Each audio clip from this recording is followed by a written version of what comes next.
Está fazendo um ano que Porto Alegre virou gente grande. Tem regra para dizer como é que a cidade pode ficar limpa.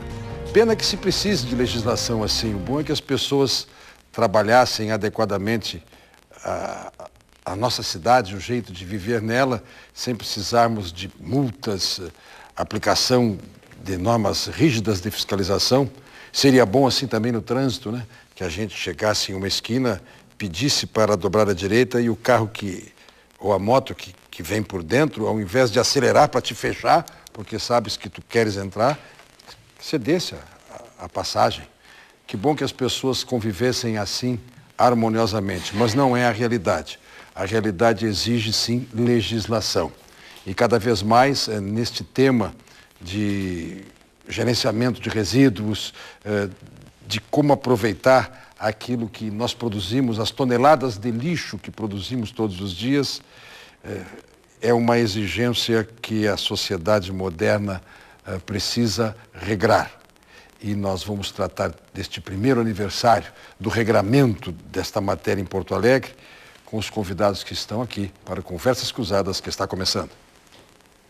Fevereiro de 2013. A Câmara da Prefeitura registra um depósito irregular por 12 horas na Avenida Tronco, zona sul da capital.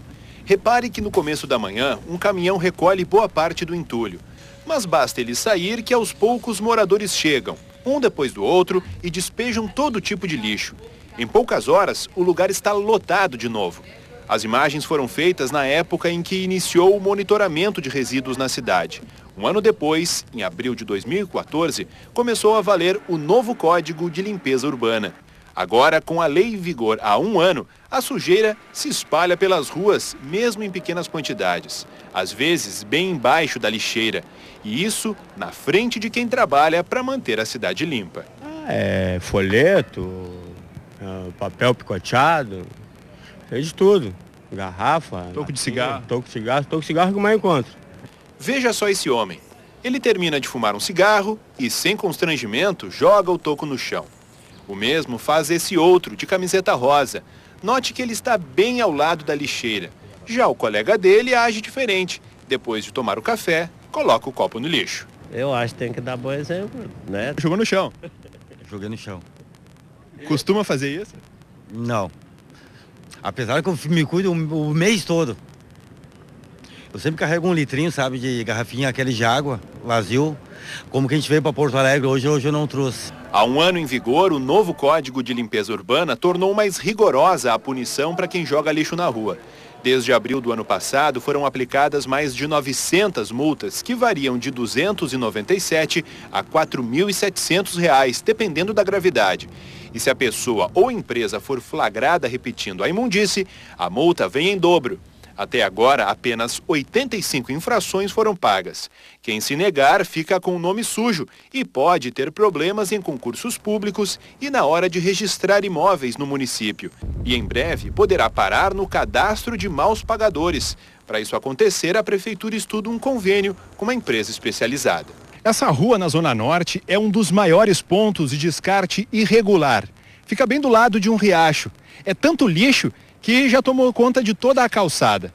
Segundo a Prefeitura, locais como esses vêm diminuindo.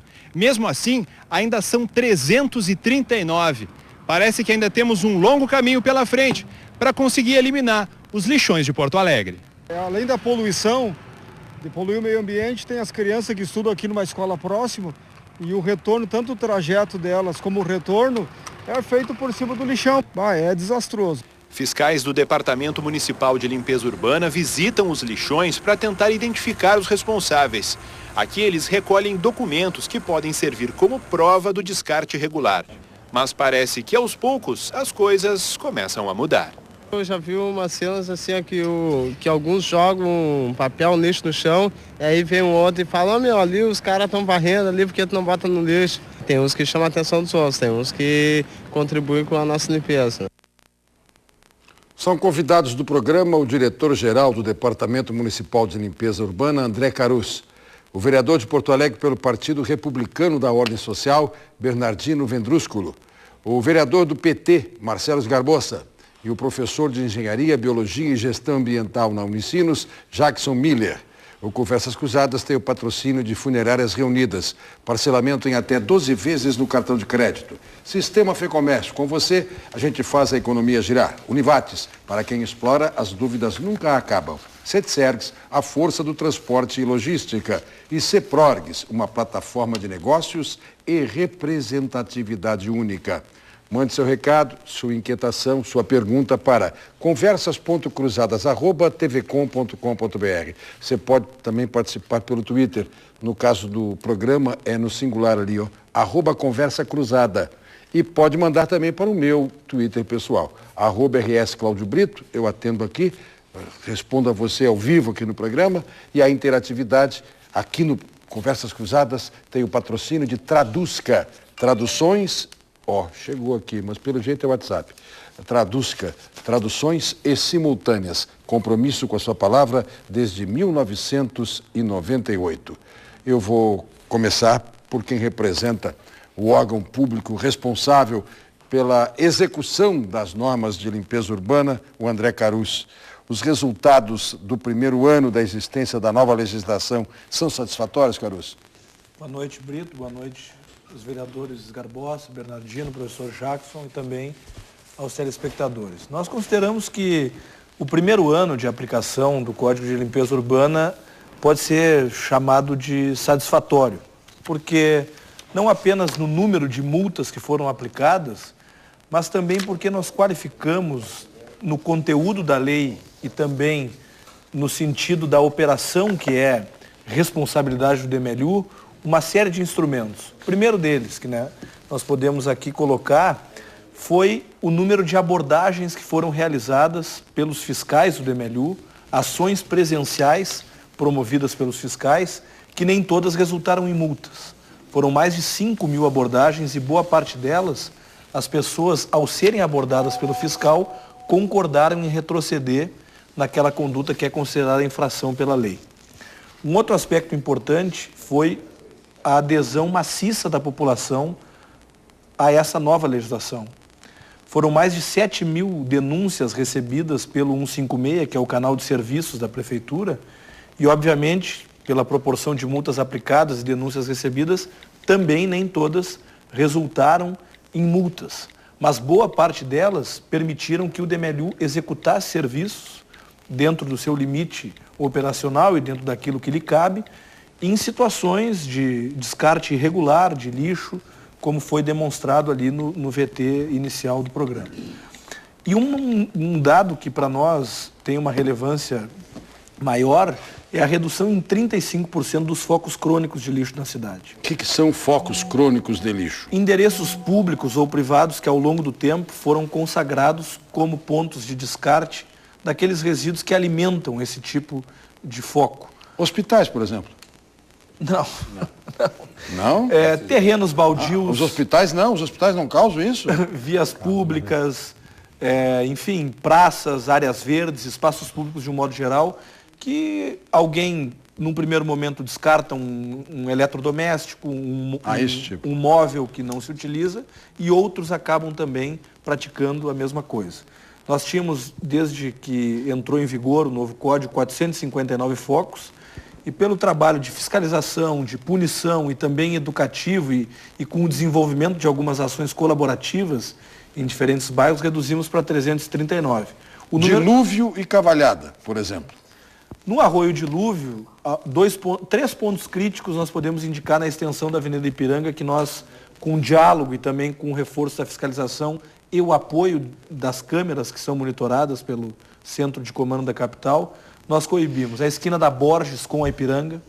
Ali é uma presença muito grande de vendedores ambulantes e também alguns moradores de rua e algumas pessoas descartando. Ali, com a colocação de uma placa e por diversas vezes a ação dos fiscais com base na imagem de uma câmera próxima, coibimos.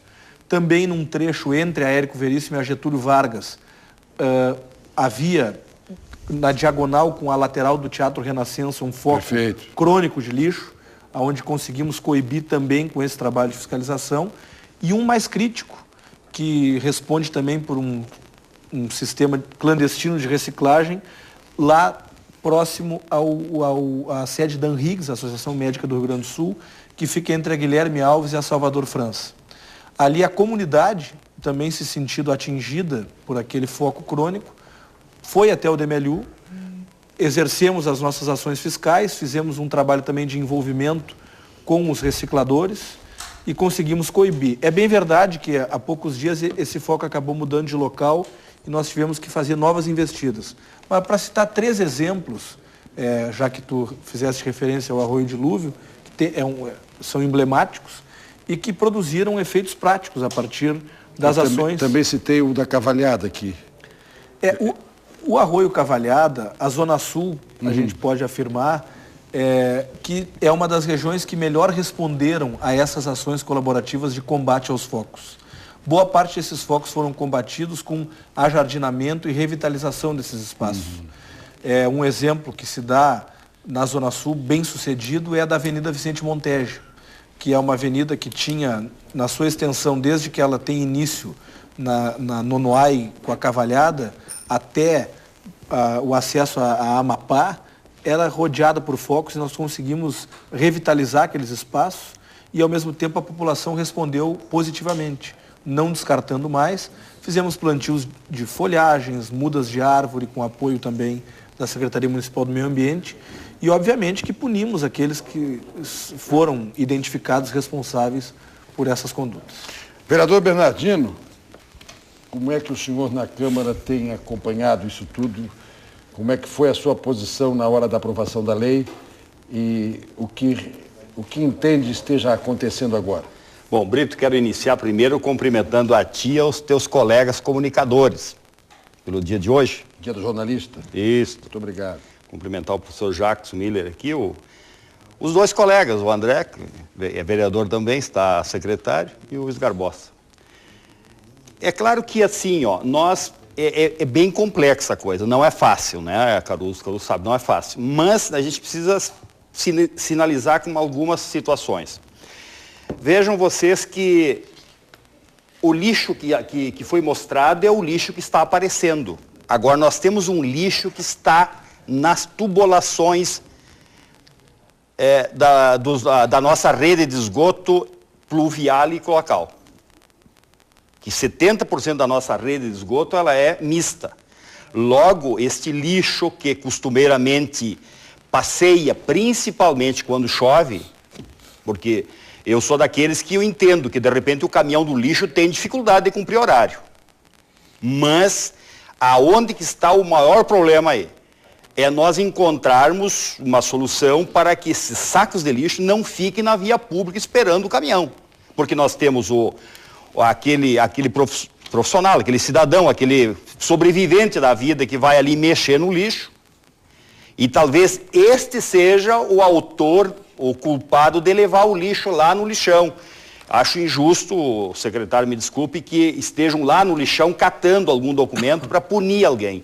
Porque como é que vão provar que o dono daquele documento, o autor, foi ele que levou lá? Quando nós estamos vendo pessoas que trabalham com o lixo, arrecadando, mexendo nos sacos de lixo. Então, eu quero voltar a um assunto antigo. Eu defendo que eu acho que esses aparelhos que foram instalados na cidade, que é os containers, são bons, né? Eu acho que não é o equipamento ideal, mas ele é bom, né? Mas precisamos ter 2, porque há 2 tipos de lixo. Não dá para ter um equipamento só para um tipo de lixo. E esperar que as pessoas guardem lixo dentro de casa, para na hora certa, no dia certo, levar para a rua, isso não funciona. Muita gente tem dificuldade para isso, e nós temos um problema de educação. Outra situação, em alguns locais, me parece, secretário Caruso, que nós precisamos colocar containers fixos lá, para ajudar a população. E tem locais que a gente vê que são lugares que tem algumas vilas, algumas casas, vamos dizer assim, vielas, que tem várias casas, e Tem vários lugares aqui em Porto Alegre que são depósitos de lixo 24 horas por dia. Então não adianta, o DBU passa, meia hora depois já tem lixo. Então coloca um container ali para colaborar, para ajudar enquanto não tem uma definição. Porque aquele lixo é o lixo que vai se espalhando para a rua, vem uma chuva, vem mais alguém ali que se interessa por um produto, ele vai escolhendo, vai selecionando, ao longo da rua ele vai largando. Então o trabalho é complexo, mas eu acho que nós temos que atacar esses problemas aí. São essas situações que eu acho que vêm nos trazendo problema ao longo do tempo. Né, que basta ver quando dá uma tempestade forte, nós encontramos a cidade alagada. Por que está alagada? Porque as bocas de lobo estão entupidas e aquele saco de lixo andando. Né? Então, eu acho que nesse momento, Brito, é que nós encontramos ali o grande causador da distribuição de lixo pela cidade. Muito bem. Escarboça, continuo na Câmara. Continuamos lá, no âmbito do Legislativo. Bom, boa noite aos colegas de mesa, Brito, aos telespectadores e telespectadoras. Né? Eu começaria pela questão que o meu colega Bernardino colocou e que já está previsto na lei, né? Até vou pegar o artigo aqui, que diz que a prestação de serviços descritos no caput desse artigo poderá se dar pela colocação de container para depósito de resíduos sólidos recicláveis próximo ao container de depósito de resíduos orgânicos. Então já pressupõe, né, que tem que ter 2 containers. Isso é uma, como eu posso dizer, uma identificação muito clara que há 2 tipos de resíduos, né, o seco ou o molhado, para chegar assim a um linguajar mais popular. E eu diria mais, né, isso que a prefeitura deveria fazer, de ter 2 containers, e quando eu digo a prefeitura deveria fazer, eu digo aqui para o secretário, talvez muitas vezes é chamando o apoio da população, porque a primeira questão que se coloca é, bom, e quem paga a conta? Eu não sei se associações poderiam se mobilizar, pelo que sei, um container desses custa R$ 1.500, é a informação que eu tenho. Não sei se os moradores de uma rua não topariam eles mesmos financiarem um outro container, né, para ter uma clara divisão. Mas o Bernardino falou também em problemas complexos, né? Tem 3 temas na cidade que são complexos e exigem respostas criativas, ousadia, né, e inovação. É a questão da mobilidade urbana, é a questão da moradia, da especulação imobiliária e é a questão do destino dos resíduos. Certo, Brito? Então, é preciso ter criatividade e ousadia para inovar. O destino dos resíduos, nós fazemos esta maldade de depositar em outras cidades. Em outras cidades, levamos para Minas do Leão. Exatamente. Gastamos mais de R$1 milhão por mês para transportar... Mas não é só Porto Alegre. Não é só Porto Alegre. A região metropolitana inteira manda para lá. E também porque em Porto Alegre... 111 cidades. Existem 3 aterros sanitários que operaram por um bom tempo e hoje não operam mais por absoluta incapacidade de receber as mais de 2.200 toneladas que são geradas por dia. Isso vai acontecer com Minas do Leão um dia. Claro. Mas deixa eu te dizer, Brito, eu estava falando que tem que ter inovação, né, criatividade e ousadia. Essa gestão que está aí completa 11 anos. Quer ver ele ficar furioso comigo? Bicicleta velha, onde é que a gente joga? Hoje está na moda a bicicleta antiga, né? Hoje tem um mercado de bicicletas antigas que tá bombando esse mercado. Não joga fora, pelo amor de Deus. Hoje eu tenho saudades da minha monareta, que deve ter ido parar em algum lugar aí, que hoje valeria muito dinheiro, né, Brito? Mas enfim, nós temos esse drama dos depósitos. Então, o que eu quero dizer, né?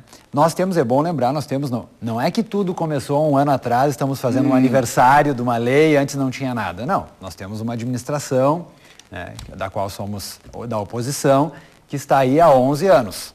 Então, tem 11 anos de história para a gente pensar o que avançou e o que não avançou, né?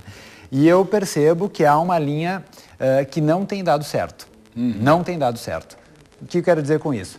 Primeiro, temos uma lei desde 2008 que termina... Porque, veja, tem uma questão, eu não sou psicólogo e não vou conseguir dar elementos técnicos, né?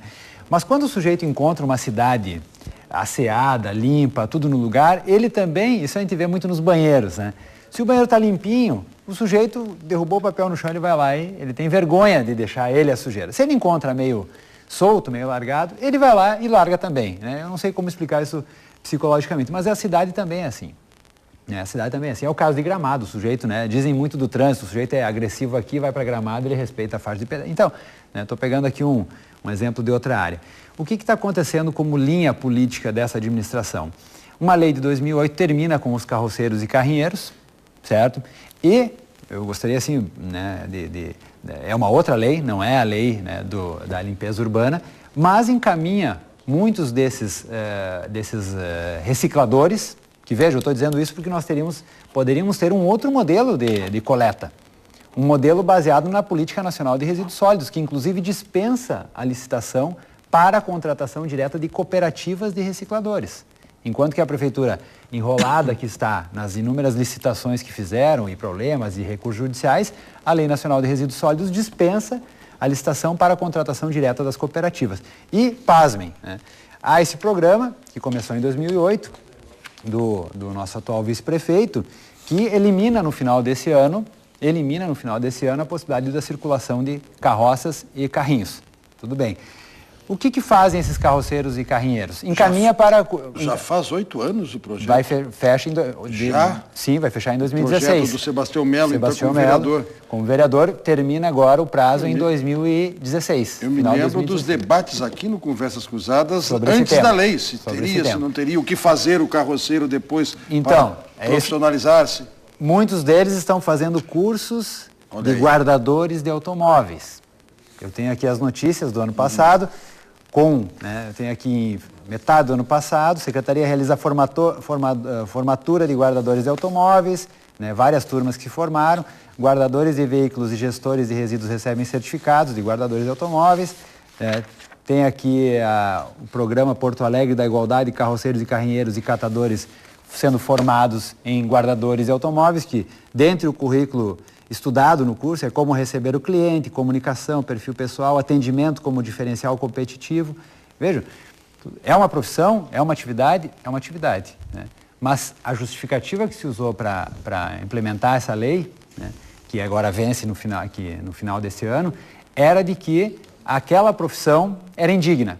Então está se dando uma outra profissão para muitos deles, que é o curso de guardadores de automóveis. Então estou só aqui trazendo um outro tema, Brito, né? Depois quero falar de outros aspectos da lei de limpeza urbana, mas para dizer que esse modelo da automação, da despessoalização da relação, é uma forma que não está dando certo. Dos 6 mil catadores, né, e recicladores, carrinheiros e carroceiros, apenas 1.300 até agora foram encontrados. E nós estamos aí quase terminando a vigência da lei. Então, só para dar um e as coisas elas têm interface, porque o aproveitamento dessas pessoas significará a efetividade de cuidados com o ambiente. Claro, né? Com certeza. Então, é isso que acontece, né? Então, me permite mais um minutinho. Há toda uma lógica hoje de recolhimento com essas pessoas. Exato. O condomínio que eu moro, quando tem algum resíduo, tem papelão demais lá na lixeira do prédio, se liga para o sujeito, ele vem ali buscar. E isso inúmeros estabelecimentos comerciais fazem isso, é uma relação personalizada, certo? Mas está se adotando um outro método, que é um método muito mais desumano, que é aquele caminhão andando e aqueles sujeitos correndo, perdendo as pernas ali e jogando, né, os sacolas para cima do caminhão. Então, veja, eu estou dizendo isso que nós poderíamos testar outros modelos, claro, inclusive avalizados por lei federal, que dispensam, né, contratando as cooperativas, dispensam a necessidade de licitação. Mas, ao contrário disso, estamos indo para cima dos carroceiros e carrinheiros, colocando eles em cursos de guardadores de automóveis. Nós tivemos uma reunião na Comissão de Saúde e Meio Ambiente, em que um dos diretores do MLU colocou que 40 pessoas foram encaminhadas para um outro curso, apenas 3 hoje continuam nessa atividade. Então não está funcionando, tanto que os carrinheiros e carroceiros continuam circulando pela cidade, mesmo nas áreas já proibidas. Muito bem. Jackson Miller, por favor, o olhar acadêmico sobre tudo isso. Saudar, Brito, e saudar os colegas do debate, os telespectadores. Eu queria abrir um pouco mais essa discussão, porque não se trata só de comemorar um ano, né, da aplicação de uma legislação que veio buscar coibir uma prática inadequada do cidadão, talvez associado muito à questão da nossa cultura, da nossa maneira de achar um jeitinho, né, e identificando talvez 2 tipos de poluidores, o eventual, que é aquele que atirou o toco de cigarro no chão, e o poluidor compulsivo, né, que é aquele que faz o uso do foco clandestino de lixo e joga isso lá. Mas atrás dessa discussão, né, do que Porto Alegre institucionalizou dentro dessa nova legislação do Código de Limpeza Pública, nós temos que pensar efetivamente sobre uma política de resíduos, né? E aí vai muito no sentido do que o vereador Marcelo traz, né? do que o Bernardino, né? evidencia, e que deve ser a maior ocupação hoje, né? do trabalho do André, que é construir dentro de uma cidade como Porto Alegre, que tem uma condição muito particular na realidade do Rio Grande, ela só cabe nela mesmo, né? Porque não tem nenhum outro município com essa característica no nosso estado. E talvez o que tu lembrastes há pouco sobre a questão do destino do resíduo seja um aspecto fundamental. Veja, de Porto Alegre hoje saem 120 caminhões por dia de resíduos transportados para Minas do Leão. A nossa sociedade, ela se transformou numa sociedade de consumo, onde uma boa parte de tudo que nós consumimos é despejado ou descartado na forma de materiais que agregam valor e podem, por sua vez, subsidiar uma atividade social e econômica, e, de outro lado, gera um grande problema. Por exemplo, sofá velho. O que nós fazemos com os sofás das cidades, não só de Porto Alegre, mas da grande maioria dos municípios do nosso estado? Quando nós não temos uma solução muito prática para isso, a gente faz o quê? Joga no terreno, bota fogo, joga na rua, joga no arroio, dá um destino inadequado para esse tipo de material. Então, a Política Nacional de Resíduos Sólidos de 2010, a Lei 12.305, que foi incorporada, né, pelo Código de Limpeza Pública de Porto Alegre, tentou trazer alguns elementos novos para esse debate. Nós não tínhamos uma legislação nacional que tratasse de padronizar alguns comportamentos. E ela trouxe uma novidade em 2010, que foi a gestão compartilhada, porque fica uma sensação de que a atribuição de cuidar do lixo é só do poder público, e na verdade não é. Na verdade, a legislação nova que o Brasil inaugurou a partir de 2010, ela vem buscar uma ação mais efetiva do cidadão, no sentido dele assumir compromissos. E veja, numa norma federal, você prevê punição para aquele cidadão que não participa dessa ação educativa, de separar o lixo em casa, de dar o destino para o lugar adequado. Então, o nosso país vem vivendo, e veja, é tudo muito recente ainda, apesar de, mas a história do país, 500 anos, mas para cuidar da questão ambiental e tratar especificamente dos resíduos, esse debate é muito recente. No Rio Grande do Sul, a primeira lei que tratou da questão de resíduos sólidos é de 93, a Lei 9.921, que estabeleceu algumas responsabilidades, como, por exemplo, do gerador industrial ser responsável pelo controle do seu resíduo. E isso foi assimilado pela normativa posterior. Hoje, o setor industrial tem que dar destino. O DMLU não recolhe mais o resíduo do setor produtivo industrial. Do comércio tem que firmar alguns contratos, mas do cidadão comum ainda presta esse serviço, às vezes recolhendo o lixo numa rua de manhã, passou o caminhão, aí o Brito vai lá e põe para recolhimento. Esse tema é abordado na lei. Você tem que observar o horário da coleta, você tem que atender aquela prerrogativa de participar, junto com a sua comunidade, do horário de limpeza pública estabelecido na cidade. Mas esse tema é um tema muito complexo. Por quê? Porque a profusão de resíduos que a nossa sociedade passou a gerar também tomou uma dimensão muito importante. Veja, quantos tipos... Eu vou aqui fazer uma confissão. Se não tiver ali escrito o que é cada coisa, eu não sei onde é que eu boto a pilha, a bateria, o plástico, o papel higiênico, o resto de comida, confesso, quando tu falasse há pouco na necessidade de 2 containers e não apenas um container e o resto bota no lixo aqui no chão, perto do poste que a coleta vem. Outro tema que me parece precisamos educarmos-nos. Quais são os benditos horários? Quais os itinerários da coleta? Mas aí... Não sei se não é para colocar de repente assim, Caruso, uma sugestão, José de Alencar, Getúlio Vargas, em algum local... sem poluir visualmente a cidade, uma tabela de horários, assim como se coloca nos pontos de ônibus, de repente, é um excelente local para informações das próprias linhas que passam naquele lugar e também informações como essa. Atenção, a coleta de lixo neste bairro acontece tais dias e tal horário. Porque senão nós verificamos isso, o cidadão abre, Brito, talvez abrir o vidro do carro e jogar... papel fora e resto de chiclete que já foi mascado, bituca de cigarro, é um pavor. Mas veja, vamos falar um pouco disso, né? Quais são as tipologias de resíduos que uma sociedade como a nossa produz hoje dioturnamente? Começa no próximo bloco explicando isso, tá certo? Tá certo. E outra coisa, Caruso, eu gostaria de ter o teu otimismo quando eu falei de hospitais. Não é todo mundo santinho, não. Não. Há alguns descuidos em torno de hospitais. Muitos. Medicamentos vencidos, despejados de farmácias. E isso vai na linha do que o professor Jackson colocou. O gerenciamento interno dessas instituições, sobretudo os hospitais, é responsabilidade deles. Bom, no próximo bloco, isso que o Jackson falou como tipologia, e ainda uma pergunta que eu anotei aqui para fazer ao Caruso, quando ele falou nas transgressões, por exemplo, dos recicladores clandestinos, se isso não tem como gerar inquéritos policiais. Penso que sim, independentemente da legislação que é de cunho administrativo, mas é cabível sim na transgressão, pela figura da desobediência, uma transgressão penal. Não sei, vamos ver. Já voltamos, só uma explicação antes. Eu quero agradecer imensamente a referência ao Dia do Jornalista e acho que o Conversas Cruzadas é cultura também. Explicar por que é o Dia do Jornalista.